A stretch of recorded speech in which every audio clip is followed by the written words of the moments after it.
Alright, this is Pete with Black Bear Outdoors, blackbearoutdoors.com, and today we're going to talk about the things that you can bring with you. The 10 top skills, and what I've broken it down to is really the top 12 skills. Skills that you need to know to keep yourself alive when you don't have anything else but what's in your brain. I live in California right now. Right now, we're having some really serious problems with the government trying to take away. They're saying you can't store food in certain areas, can't store gasoline in certain areas, can't store ammunition. You know, large amounts of ammunition is being banned in certain areas. And the fact of that right now we're going through, you know, on Governor Brown's desk, we've got the problem with the Second Amendment problem we've got right now where he's trying to take away guns with magazines, all kinds of things, about 12 different bans they're trying to do right now to hurt the Second Amendment. So these are things that are free and you can take with you. You know, aren't going to add any weight to your pack or your go bag or whatever that is. Now, first being first aid. Now, these are not put in order. I don't think that first aid is more important than whatever is on the bottom of the pack, and I don't believe that either way. You know, so I'm not building up to something or taking away from something. You need to know first aid. Some basic first aid, and I recommend a wilderness first aid class. Something that's going to teach you how to survive without medical treatment for several days or hours or whatever that is. Anybody can put a Band-Aid on. I'm not talking about boo-boo kits. I'm talking about taking care of injuries in the woods where there's no medical.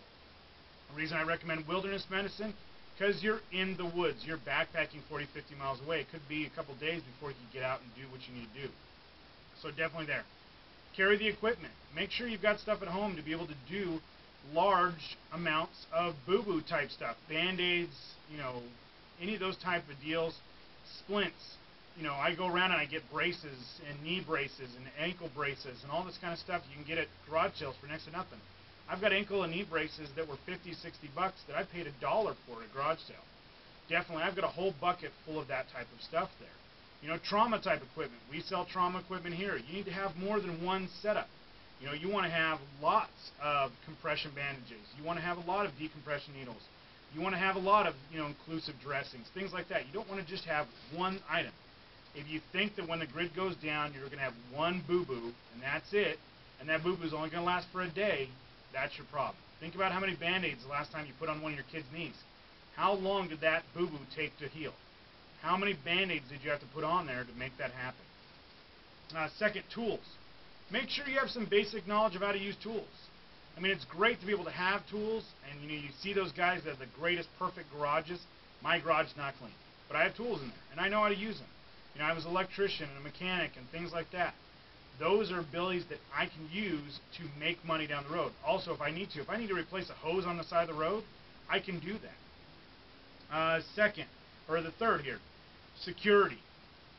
You need to have some basic security skills. Now, does this mean that, you know, being a well-rounded prepper means you have 50,000 rounds of ammunition and guns and everything like that, and you have no skill whatsoever? Learn to use your weapons. Learn not just to shoot paper. Learn to shoot prone. Learn to shoot kneeling. Learn to shoot on different items, down on the ground. Not only that, but take classes on how to actually clean your weapons. Know how to make your weapons work when they're not working. Pick weapons that are appropriate. Things that go bang, not that look nice. You know, there's a lot of people out there that buy guns that I don't think are appropriate. What I mean by that is it should fire any rounds of ammunition you put in it. You know, is it a perfect, you know, sniper rifle from 1,000 yards out? No. But as you watch some of my other videos, what's the, you know, the best piston-driven guns or whatever that is, or the Mini 14. I'm a big fan of Mini 14. Big fan of Glocks because they fire when you pull the trigger. That's more important than anything. Then on top of that, security. Do you have a knowledge of night vision? Do you have a knowledge of, you know, setting up booby traps or whatever that is that you're going to be able to do in some kind of a security type system? Hunting and fishing. Are you able to hunt and fish? Are you able to actually shoot an animal, process it, and make sure that you could actually skin it, cut it, and use it in that type of a situation? Can you clean fish? Can you catch fish? Have you ever caught a fish in your life? Learn how to do it.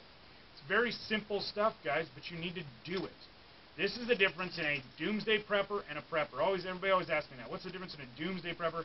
Because I call myself a prepper. I am preparing for something, which means I practice what I preach. I don't just go out there and say, okay, I bought this gas mask, that makes me a doomsday prepper. It's the fact that I've put on this gas mask, I've trained with it on, and I sit there and know that I have to tilt my gun into me to be able to shoot down the sights of that weapon. Because I've tried it. I've sat there and used that item. I've sat there and used this filter. You know, those type of items. You know, next, going, like I said, hunting, fishing, doing what you got to do with that. Water treatment, huge one. You can live 3 days without water. Some version of water treatment. Now, that does not have to be the fanciest filter in the world. You could have all kinds of different things. You know how to use bleach. You could know how to use a, some kind of gravity type filtration system. All those items are great.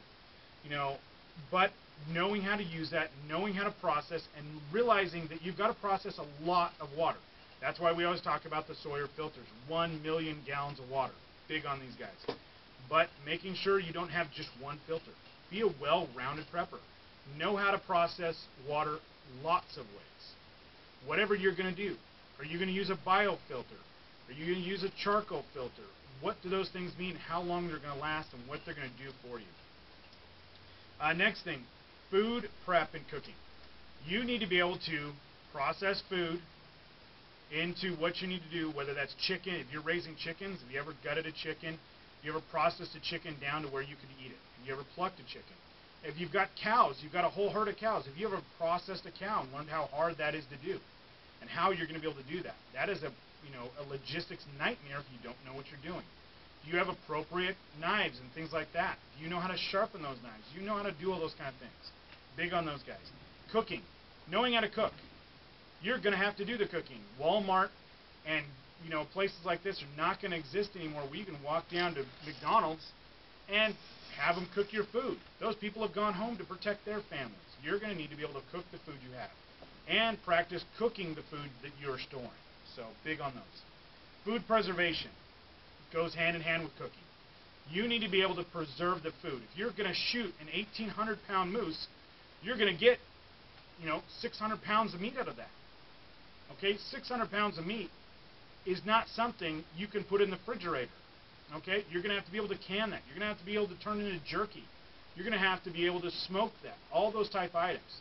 Learn how to do that. Learn what kind of machines you're going to need.